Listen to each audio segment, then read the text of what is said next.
महा आडंबर रे उद्यापित हेला किन्नर संघर मुर्गी माता पूजा। पुरी जिला किन्नर संघ पक्षरु 2 दिन धरी महा आडंबर रे मुर्गी माता पूजा पालन करा जायछि।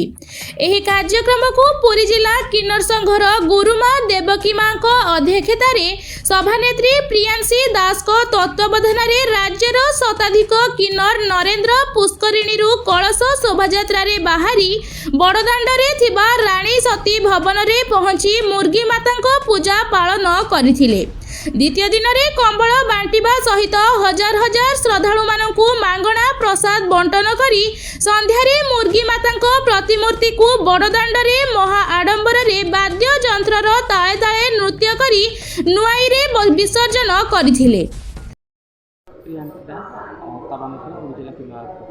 आज्ञा आज जो नरेंद्र पोखर बर्तमान आप कलश शोभा यात्रा कर रानी सती भवन जाए आसिले तो ये जो बहुचरी माता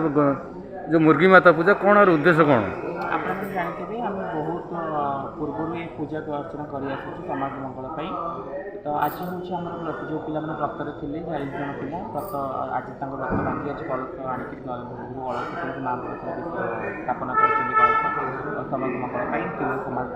मंगल तो समस्ते उपवास रही नाना प्रकार फल फूल जो 7 प्रकार फल 7 प्रकार फूल को लेकर फल लेकर पूजा अर्चना करता। आज शोभा यात्रा चला काली कमल बंटावर अच्छी योजना तो हजार लोक मागणा प्रसाद बंटावर अच्छी कौन कह आज हूँ पूजा प्रथम दिन आज कलश स्थापना कला काली हूँ जो पूजा हम काली यजमान मान रे काली किसी लोक मान आम कमल कर अन्न भंडार शुणु प्रतिवर्ष श्रेय क्या देव एंटायर टीम को मुझे धन्यवाद देवी आम पिला एसोसिएशन को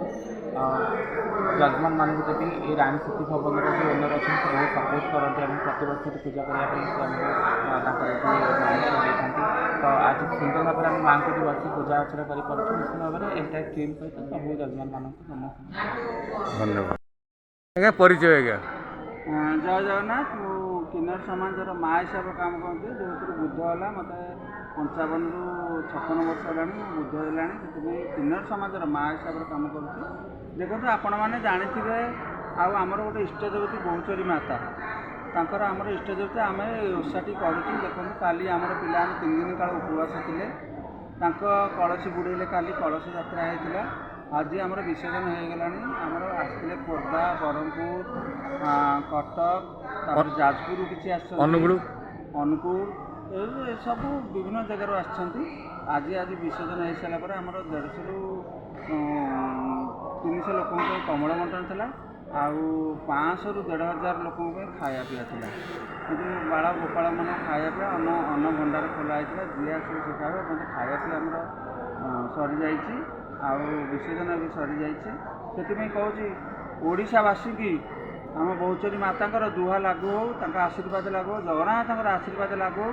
आमको समस्त साहाय्य सम्मत आज्ञा आपंकर जो ठाकुराणी बसती बहुचरी माता जो मुर्गी माता तो गोटे कुकुड़ा पर बसती से आम इष्ट देवती आपण मैंने जानी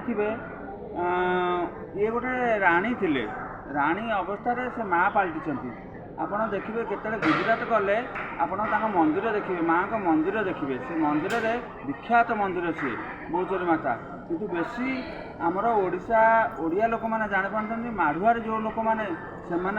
जानती से माढ़ुआर देखिए आमको मुंडिया मारती आम हेलु अधे नारेश्वर क्या कहती सोम जो लोकनाथ आ बाबा पार्वती को अधे नारेश्वर कहती तुम आपण मैंने देखिए शीतल षष्ठी गोटे यात्रा हुए सेटे कि शीतल षष्ठी यात्रा देखिए से यात्रा बहुत आड़ विभिन्न आड़ू लोक जाते सेमतीका ये आमर ये माँ आउ सी स्त्री थिले अधा नारेश्वर रूप होते महादेव आमर ये किन्नर समाज आमर इष्ट देवी थे बहुचरी माता कुकुड़ा पर सब बस पूजा कर कुकुड़ा है बाहन तो ये आम शुणा पाऊँ बर्तमान कुकुड़ा को न मारी न खावा यार गोटे आह्वान अच्छी निश्चिंत देखु माने आपण तो जानी समस्त बॉयलर खाऊँ कुकुड़ा खाऊँ किंतु आमर जो मैंने सब किन्नर समाजर आम केवे देसी कुकुड़ा देसी माँ बाहन जोटा आम ना धरबुनु जोटा कहते अंडीरा कुकुड़ा बोलिका हाँ से आम ना धरबुनु सी आम के छुईबुनु कि बॉयलर एमतीका बॉयलर पचे ଏବେ ଆମର ପ୍ରାୟ ଯେଉଁମାନେ ମାନନ୍ତି ଦୀକ୍ଷା ନେଇଛନ୍ତି ସେମାନେ ବି ବ୍ରଏଲର ଖାଆନ୍ତିନି। ମୁଁ ଗୋଟେ ଦିନ ମୁଁ ବ୍ରଏଲର ଖାଏନି, ଚିକେନ୍ ଖାଏନି, ମଟନ୍ ଖାଏନି, ଏଗୁଡ଼ା ଖାଏନି। ଆଉ ମାଆଙ୍କର ଆମର ବାହନ ପରେ ତାଙ୍କର ଆମେ ତାଙ୍କ ନାଗି ଆମେ ଆଜିକାଲି ରାଜରାସ୍ତା ଚାଲୁଛୁ। ମାଆକୁ କେବେ ମାଆ ଯେମିତି ଦୁର୍ଗା ଯିଏ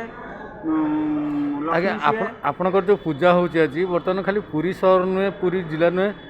ସାରା ଓଡ଼ିଶାର ବିଭିନ୍ନ ବିଶିଷ୍ଟ ବ୍ୟକ୍ତିତ୍ୱ ମାନେ ମନକୁ ଆସି ଆପଣଙ୍କୁ ଉପହାର ଦେଇକି ଯାଉଛନ୍ତି, କ'ଣ କହିବେ? ନିଶ୍ଚିନ୍ତ ଦେଖନ୍ତୁ ସମସ୍ତଙ୍କୁ ବହୁତ ବହୁତ ଧନ୍ୟବାଦ ଦେବି, ଓଡ଼ିଶାବାସୀଙ୍କୁ ବହୁତ ବହୁତ ଧନ୍ୟବାଦ ଦେବି। ଏମିତି ଯଦି ଆଉ ଟିକେ ସାହାଯ୍ୟ କର ଆମେ ଆଉ ଟିକେ ଆଗକୁ ଆଗାନ୍ତୁ। କାହିଁକି କହିଲେ ଆମେ ଦେଖ 500 ଖଣ୍ଡେ କମଳ ବାଣ୍ଟୁଛୁ। ଯଦି ଆମକୁ ବାହାର ସାହାଯ୍ୟ ଗଭର୍ଣ୍ଣମେଣ୍ଟ ସାହାଯ୍ୟ କିଛି ଯଦି ପାଇଯାଆନ୍ତୁ ଆମେ 1500 2000 ଲୋକଙ୍କୁ କମଳ ବାଣ୍ଟନ୍ତୁ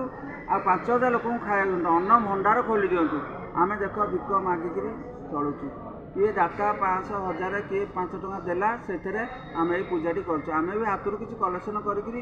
ଏଇ ପୂଜାଟି ଆମେ କରୁଛୁ। ଧନ୍ୟବାଦ। ପୁରୀରୁ ରମେଶ ସାହୁଙ୍କ ରିପୋର୍ଟ, ସଂଘର୍ଷ ଟିଭି।